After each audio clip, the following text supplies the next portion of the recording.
Hello friends, family, and other creatures of the sea. And whoa, what do we have over here, ladies and gentlemen?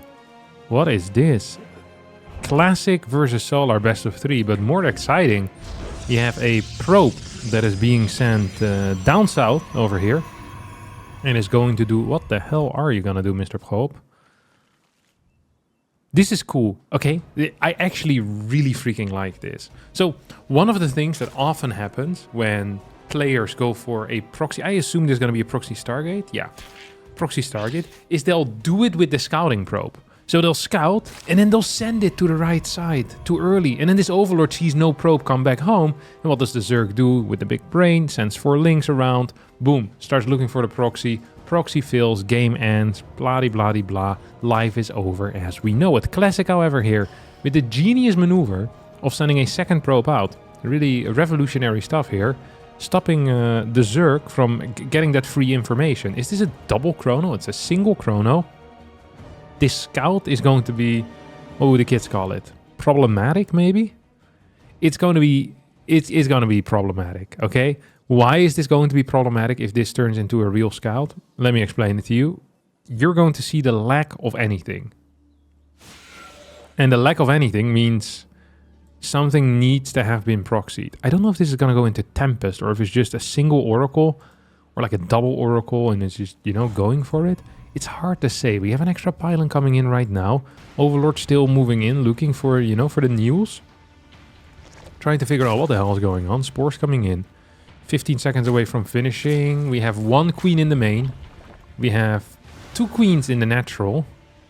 And we have an Oracle that is about to hit big time here in the main base. That's going to be 1. That's going to be none. And we're now moving into this natural base location. Get 2 more worker kills. 3 workers total for the... Oh. Whoa. That's disgusting. For the small price of a pylon and a Stargate, which you're most likely gonna lose. We have a double gate follow-up. And I'm expecting a Twilight... Ooh, yeah, Twilight Council proxy. So this is a proxy into a proxy, which is really quite smart. Because who expects the second one, you know? Like, imagine you're walking out on the street. And someone comes up to you. And he punches you in the face. And then you're like, oh, wow, I can't believe he punched me in the face. That was freaking disgusting. But I bet he's not going to do it a second time. And then he does punch you in the face a second time and then steals your wallet. You've just been robbed, okay? That's what's about to happen here. We just saw the first punch. Was it successful? Yeah, relatively successful. It's really going to be at the cost of a pylon because this build is purely focused around this glaive follow-up. Now I have a Roadrunner coming in here as well. This is going to be such a freaking awkward game. I actually cannot believe how awkward this is going to be. Like, this is weird as hell.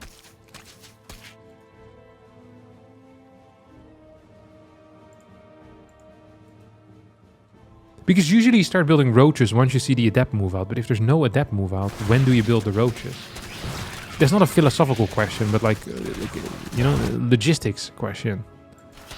When do you build them? And the Overlord also comes in and sees a lack of worker production. This is just such a surreal situation that Solar finds himself in. And right now, everything seems to be highly dependent on Solar at some point figuring out what's going on. Okay, he's going to add in 7 roaches. I think he understands that something is weird. He just doesn't understand what is weird. He's like, okay, something is wrong. But I have no clue what. This isn't even hitting that hard, to be honest. Like, you know, have spend more money, more liabilities out on the map. Is this really like the hard-hitting adept attacks that we're mentally preparing for? No, it's not. Okay, this is just gonna straight up shade in, but there's roaches out already. Classic sees it now. He's like, oh no. The chaos, the pain, the embarrassment, the shame that he brings upon his family with this terrible build. You hate to see it. Stasis wards are coming down. I like that. He's really trying to... Like, you know, like kind of, what you call it?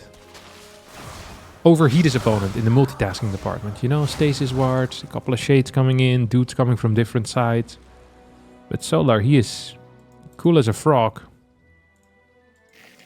Frogs are generally cool. Spend a lot of time in ponds. Evo Chamber on the way. Roach Speed on the way. Now, I don't know a lot about Solar, but what I do know is that he freaking loves all-inning.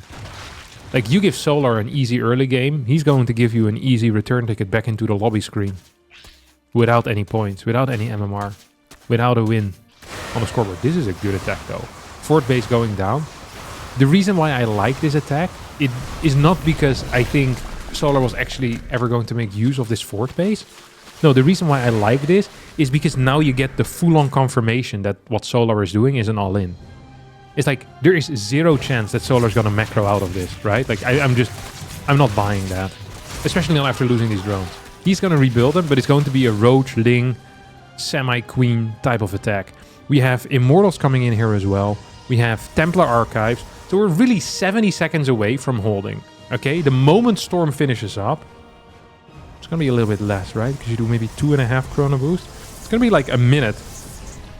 A minute away from having a very nice setup to deal with the garbage that Solar's gonna start throwing at you soon. We don't have Baneling speed. There is, however, a Baneling nest, so we can get slow Banelings. Oi, oi, oi, oi, oi. Yeah, Overlord speed coming in. I think, oh, second. I was like, why the hell is he getting a Twilight Council? Wouldn't it make more sense to not get that, because you already have one, but that's all the information. You don't have one no more. Yeah, so Overlord speed is to bring the queens across the map. Double Adapt Shade is now coming into the natural. The reason why he does it at this point is because he knows after Solar's done cleaning that up, there's going to be storms out. And the moment there's storms out, theoretically the game should end. Like, this is really based in, like, what theoretically should happen, and that doesn't always happen the way, you know, the theory books say it. Banelings being morphed. Gonna have a decent amount of Immortals, a beautiful amount of Storms here. Let's see, one. To the bottom, to the bottom, to the bottom, to the bottom. He's too late with the Storms. Too late with the Storms as these Banes are gonna connect. Meanwhile, we have Links in every single base. And theoretically, this looked very, very good here for Classic, but in reality, he's getting blasted off the face of the earth. He ends up losing not that many workers. Needs to rebuild his Immortal count, which is probably the biggest hurdle right now for him. And add in a couple more Templar as well, to really get things going.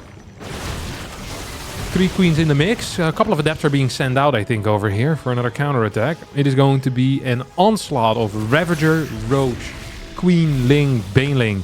Poorly upgraded garbage being thrown into the slaughterhouse owned by Classic. Although so far, seems like the cows have started fighting back. Double Adept on the other side is getting a couple of kills here on the drones. As the Immortal count is still only at 2. Gonna need a third one soon. This thing dies without really dealing a whole lot of damage. We're not getting any more long-term units at this point, by the way. Okay, here we go. 2 Templar in the mix. Like, these are the units that you need. In the moment, you don't want them because you probably just want Stalkers. But for the long term, having like Templars and energy regenerating is freaking huge. That's a good zoning storm, actually. I love that for him. Charge has finished up. Zealots can now go for a base trade, or they can stay in the fight. I honestly wouldn't mind more Stalkers and more of a base tradey vibe. Second Immortal is out here as well. We have the Overseer in the far north end of the base. Could maybe go for like a disable move here on this robotics facility, which is the main structure right now in this game. Do we have another Storm? Yes, Storm is available, but it gets sniped. Templar goes down. 2 Templar go down. Immortals are being sniped. And Solar here with a counterattack Roach, Ravager, Baneling seems to be pushing into the deepest crevice of Classic's base. And he just keeps going. Look at this beautiful move. Look at that. Look at the Ravager block there. Beautiful. Never seen before. In front of the Zealots, blocking them from going in. But even without it, I don't think it really matters, as Zealots are just not that effective against Roaches. If I'm being against Roaches, if I'm being real honest. Like, really Stalkers, I think, would have been a better call. They perform much better with an Immortal Templar army. And you only want Zealots if there's a big link count. But there really wasn't a link count anymore. This was all range, baby. All range. Immortal's gonna pop out, but it also will die instantly as the links connect with it. 70 supply to 162. And Classic is going to leave game number 1 and give Solar the win here on Tourmaline. I feel like that game has been Solar in a nutshell as well. It's like, He's so good at identifying what the hell is going on, even if he has no business knowing what the hell is going on. And he just goes for a tight timing attack. Like, this is, I feel like Serral and Solar are such polar opposites when it comes to this. Like, Serral looks at a situation in the early game, is like, sick. I just, you know, I defended the Proxy Oracle, I killed 4 adepts. If I go into a late game, I'm just gonna be ahead. I won't lose anymore. Like, Solar looks at it, is like, okay, I can kill the guy like 98% of the time. I think I like those odds. And he just freaking goes for it and kills the guy. And he's so consistent with it as well. Like, I think Solar is one of the biggest killers right now. Like, he's actually it almost feels like how Dark was at certain points. Where if you would lose like your first adept against Dark, like Dark would just murder you. I don't know. It seems wild to me how good he is right now at this type of stuff. It's very, very frustrating. Lots of different types of all-in as well. Like different types, you know? He can do it with anything. Even on a cold, rainy night in Stoke. And that's what's really important. Okay, what do we have here? Classic. Coming in with the Nexus, post-core. I doubt we're going to see another proxy out of him. I feel like he's probably lost the taste of that real fast.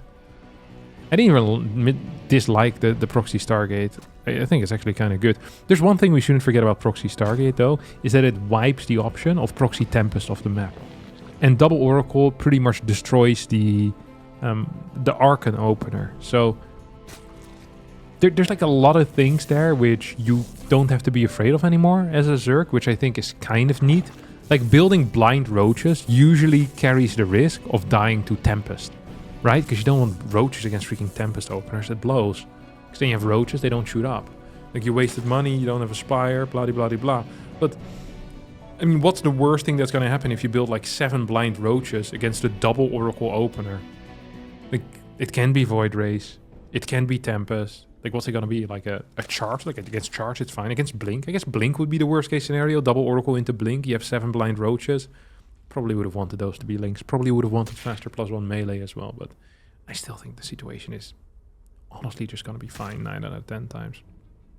Either way, let's see what the Solar's plans are going to be here as he opts for a 32. Hey, a 32. So he cut the 2 drones then, didn't he?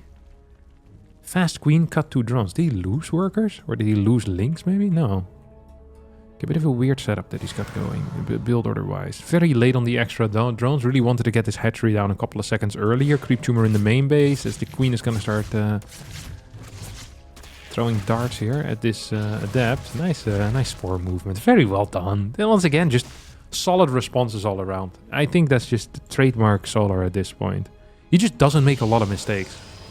It feels like that's a trait that most of the high-level players share. It's like there's not a lot of mistakes mechanically in the early game. There's not a lot of like big throws out of the window into the mid game. There's a certain matchup that I would love to see right now, and that is Solar versus Maru. I think it would be really fun to watch these two guys go at it. I really do believe that, I don't know, they're kind of made for this moment. It is also a good fight for Solar, right? This is absolutely fine, no? He's gonna kill 1 adept, loses 3-4 links. Just a good overall call once more. Second Queen is gonna be a little bit late, or barely in time. There's just such a thin line between a little bit too late and barely in time. It's like 1 or 2 seconds. The difference between losing 4 drones and losing 0. The Oracle doesn't commit into the main base, so it's nothing for us to worry about. Double gas is coming in behind. There's no single gas coming in behind this. I'm expecting a Twilight Council then. Or Fleet Beacon. Why are we waiting for so much gas?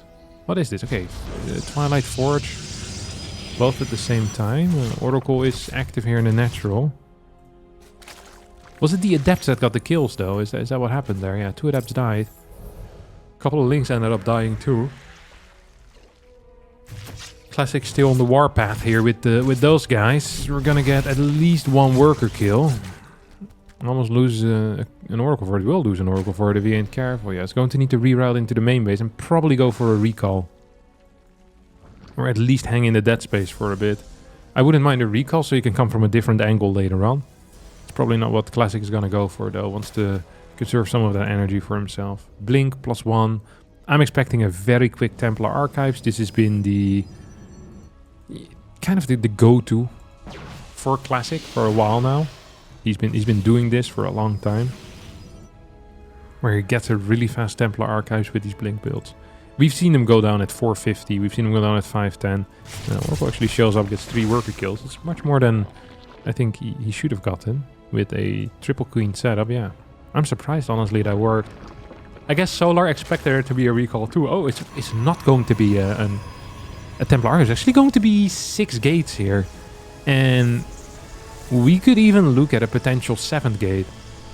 Meanwhile, Solar, 55 drone. No, not Roach all in. He's building a weird amount of Overlords though, no? A weird amount of Overlords. And we're going Roach Hydra, no Evo Chamber. 5 gas. So what is that, 63 drone? He's going 65. It's a little bit on the high end of things. It's going to be a Roach Hydra, probably a Ravager Hydra Ling all in, is what I would expect. Or just skip the Roaches altogether and go for pure Hydra Ling. 5 gas. Theoretically possible. Stalkers are going to clear this Overseer, which is a good start. I don't mind Classic's position. Like, it is holdable what he's fighting against, but he needs to gather information relatively soon. He doesn't have the Oracles here. What a crazy move out of him. He's going to lose a Stalker for it. As a double Adept shows up into the 3rd base at the same time.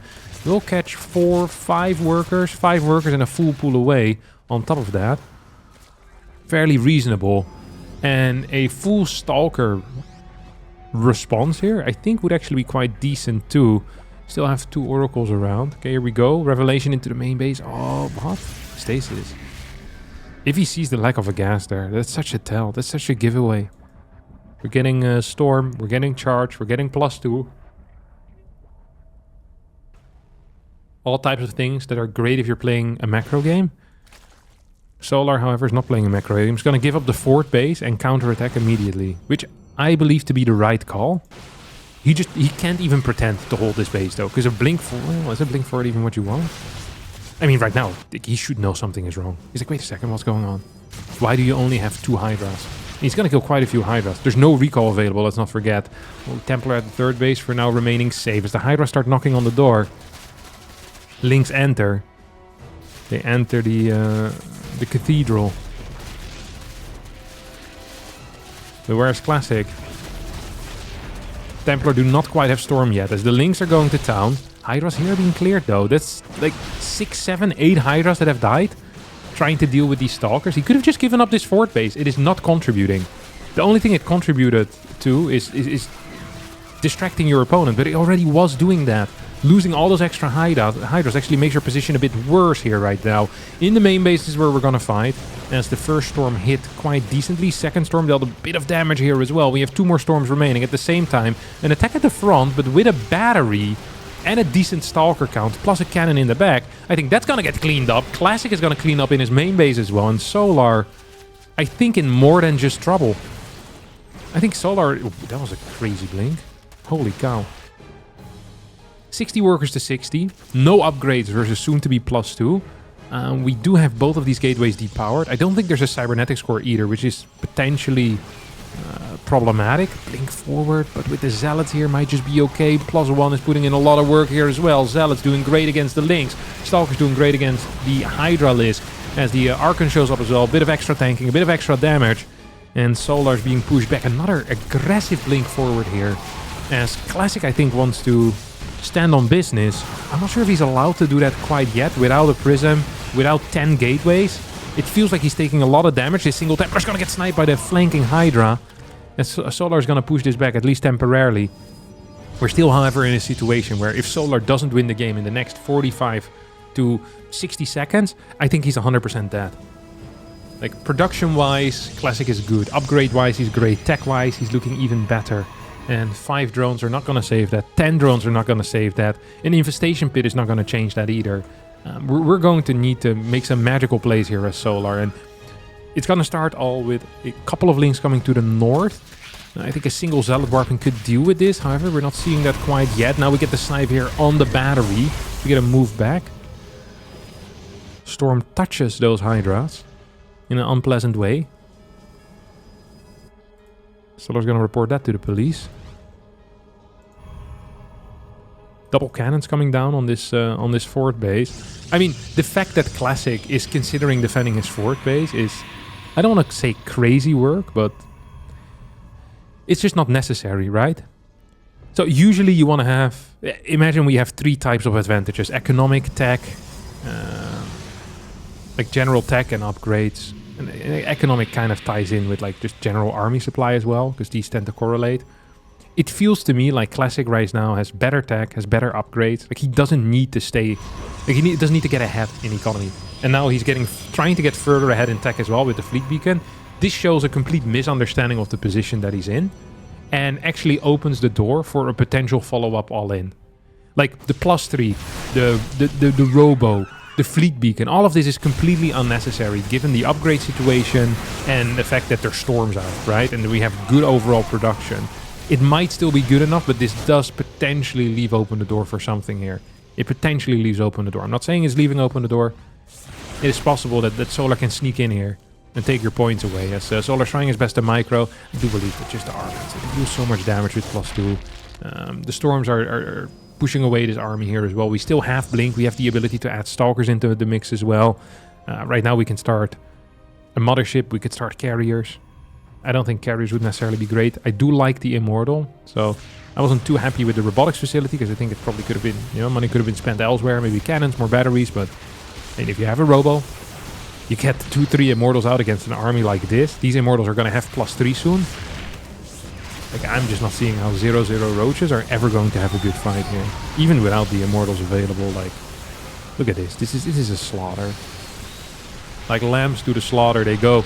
Blink forward. 3 ground weapons is about to finish up. Or level 3 ground weapons is about to finish up. And Zealot run by over here. Didn't get any kills. But, I mean, it tells the tale, right? We're working with, what is this? 6 gas versus what was 8, now 7. Mothership is on the way.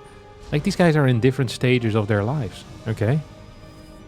Like, Classic is done with this game. Okay, he's booking his funeral. Or he's booking Solar's funeral, I should say. Yes, okay, Classic is gonna pick game number 2 here. And tie up the series. Alright, our final game is going to be played on the Old Republic with a 15 edge. Look at that beautiful little... Is it a mind game? Yeah, it's a mind game.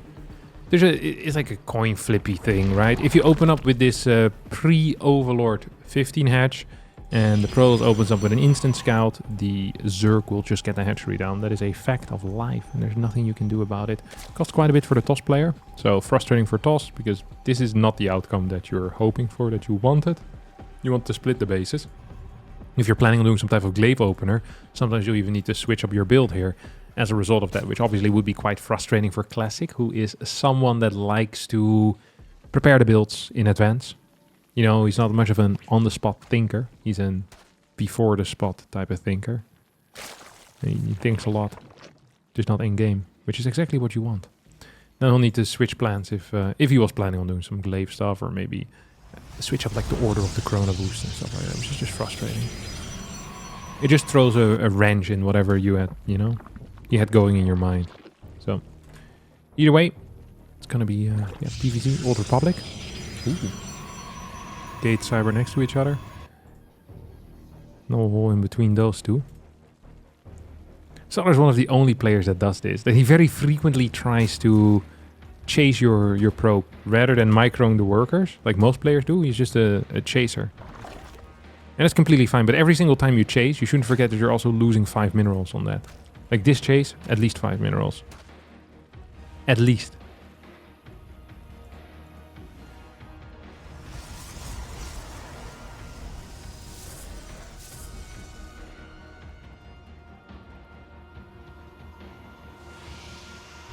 Okay, Stargate.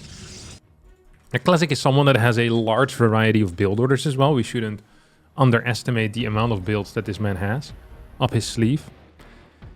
Some people have like 2, 3, 5, 6. I think Classic actually is capable of playing almost everything. He just tends to stick to a very limited number of builds and every now and again throw out something wild. In 2018 we saw him do a DT build against Rogue in the, I want to say it was the quarterfinals of BlizzCon.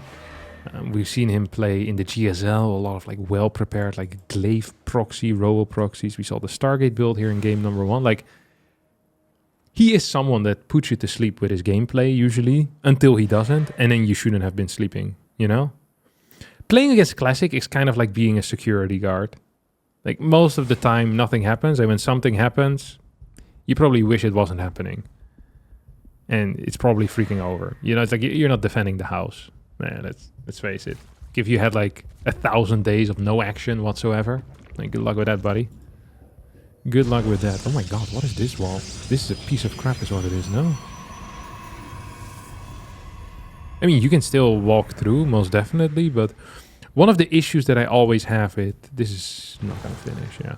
One of the issues I have with this type of wall is that you need to be very precise in your adept placement. If it's a little bit too far forward, you can easily squeeze by with links when you're walling between a gateway and a, what I'd call like a natural type of wall.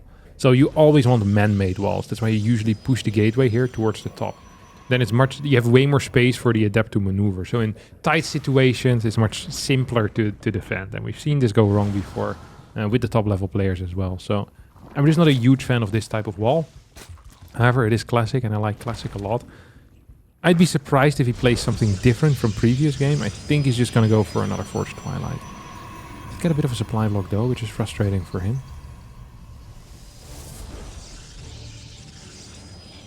Twilight. Ooh, lose an Oracle, which is not good. And triple Oracle as well. And still no Forge. Okay, it's gonna be a Forge, but triple Oracle nonetheless. So what has our good friend lost? One worker on both sides has been lost. And one Oracle has been lost on Classic side. This Oracle is also extraordinarily low. Get an Evo Chamber, Roach Warren. I'm just kind of trying to figure out what the follow-up is going to be here for Solar. That's a really fast Robo as well, by the way. Okay, it's actually going to be charge here. Oh. Oh no. Usually the Robo charge against any type of committed Roach attack tends to not be great for the committed charge Robo player. Why that is, I don't know. It just is what it is.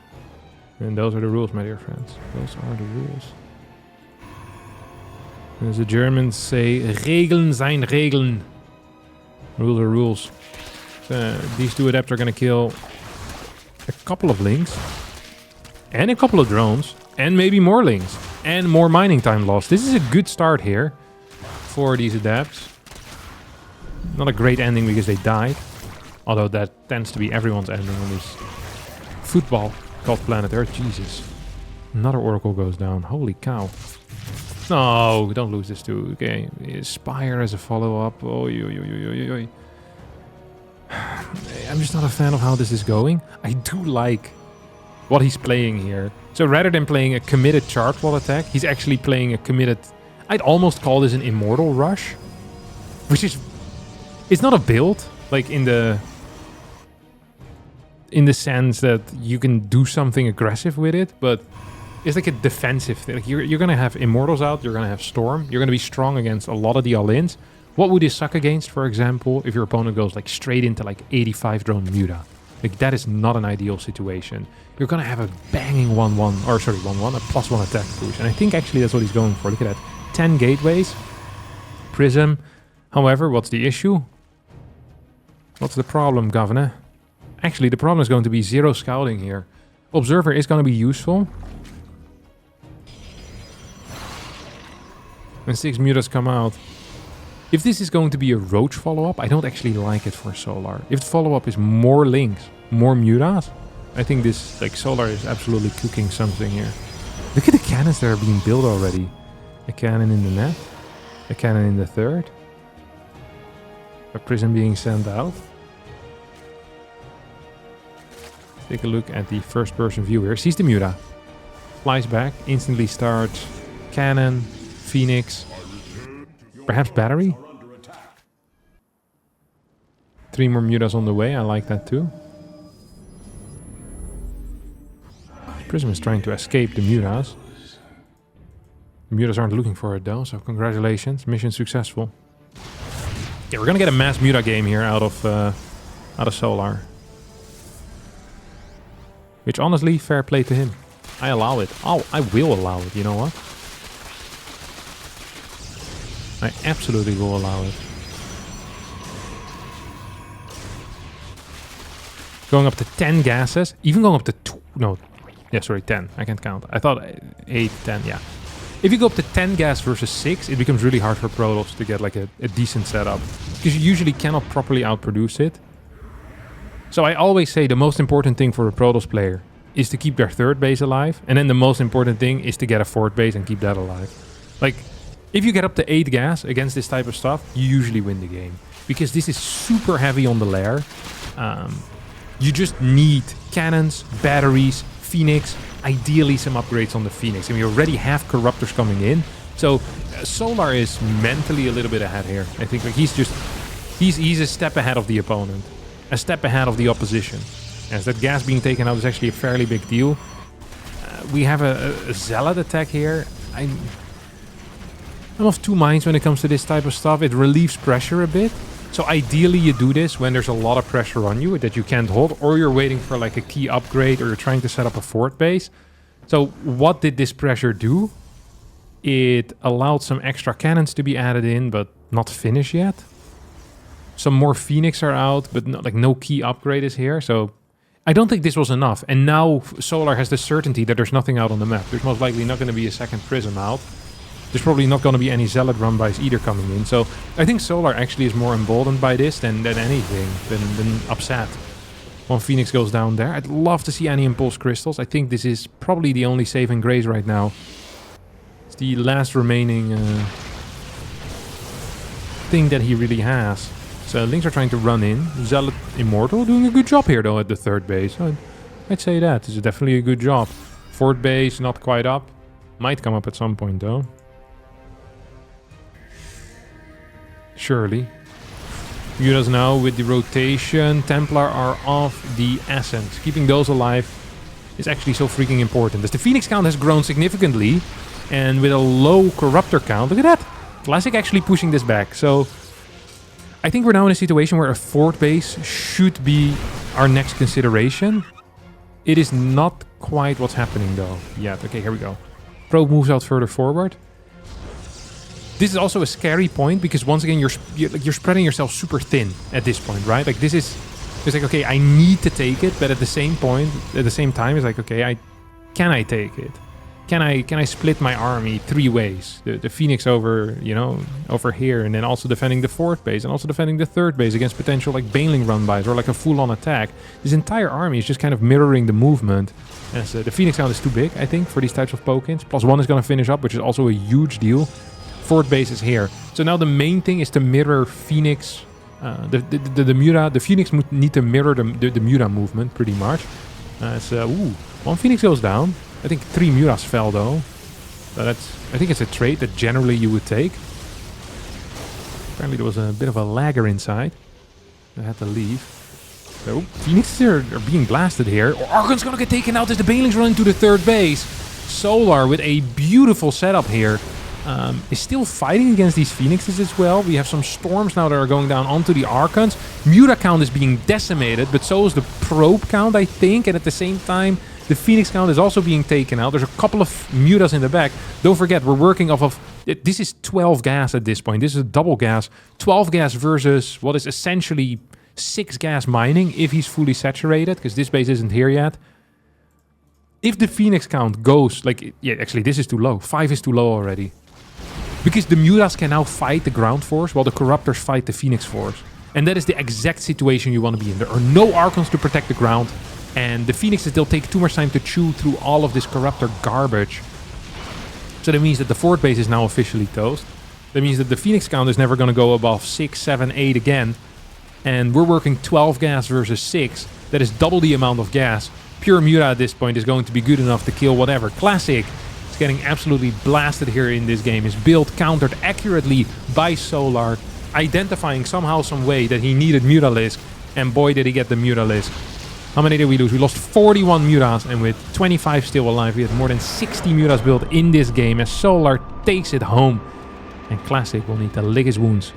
2-1 in favor of the Zerg, and that's going to be it for me today. If you enjoyed it, I am glad to hear, and I'll see all of you next time for a new video. Bye bye.